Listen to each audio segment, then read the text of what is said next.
Quand on pense au sport, le football, le basketball ou encore le tennis nous viennent à l'esprit. Mais nous avons décidé de consacrer notre projet à la pêche. Car oui, la pêche est bel et bien un sport. Notre but, permettre à un adepte de pêche sportive amputé d'un bras de pratiquer à nouveau.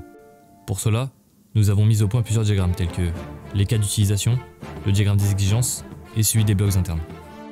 Ensuite, nous avons besoin de concret, de dessin et de modélisation 3D. Et je laisserai Evan expliquer tout ça. Donc pour la partie CAO, on a eu deux parties à faire pour le bras. La première, la partie fixe, celle qui va être fixée au bras, et celle du module pêche. Le module pêche qui accueillera le moteur et les cartes programmables. On l'aura fait en ABS pour la résistance à l'eau et juste parce que c'est plus solide. Nous avons l'aspect externe de notre projet. Maintenant, nous allons nous focaliser à la partie immergée de l'iceberg, les différents codes et branchements. Pour ça, Alan et Thomas se chargeront de vous expliquer. Moi, de mon côté, je vais m'occuper de la partie programmation, mais sur l'affichage des LED pour gérer la consommation de la batterie.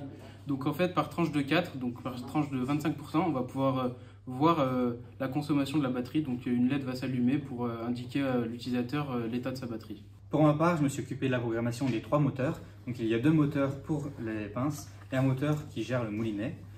Donc le but du programme était que quand on appuie sur un bouton, on puisse commander directement le moulinet et un deuxième bouton qui puisse commander l'ouverture des pinces avec un simple appui et sur un second appui, refermer les pinces avec un délai. Ensuite, il a fallu dimensionner nos différents actionneurs, ainsi que la batterie. Et nous avons pu compter sur Adil. Alors pour ma part, je me suis occupé du dimensionnement de la batterie. Pour cela, j'ai d'abord dans un premier temps calculé la consommation des pinces et du moteur de la canne à pêche. Ensuite, on a commandé la batterie sur internet. Une fois la batterie arrivée, on a pris les mesures de la batterie pour ensuite faire le socle et pouvoir la protéger et la dimensionner en 3D. Par la suite, nous avons voulu rendre notre projet plus high-tech. Pour cela, j'ai décidé d'établir une application qui est directement reliée au projet. Afin de rendre notre projet plus high-tech et plus sophistiqué, en collaboration avec Alan, j'ai mis au point une application qui s'installe sur Android et qui a pour principale fonctionnalité d'afficher le poids du poisson en fonction de la consommation du moteur.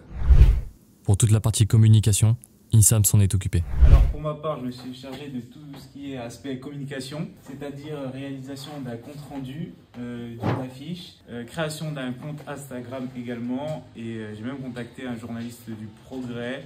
Et on est donc passé sur le Progrès il y a une semaine. Enfin, Jean-Claude, un adepte de pêche, ainsi que la personne qui a été la source d'inspiration de notre projet, a quelques mots à ajouter. Bonjour, je me présente Jean-Claude. Je voulais remercier cette école et ces jeunes qui sont vraiment professionnels dans leur boulot et dans l'humain. Je voulais leur dire merci avec un grand thème. Allez, je compte sur vous les gars, allez.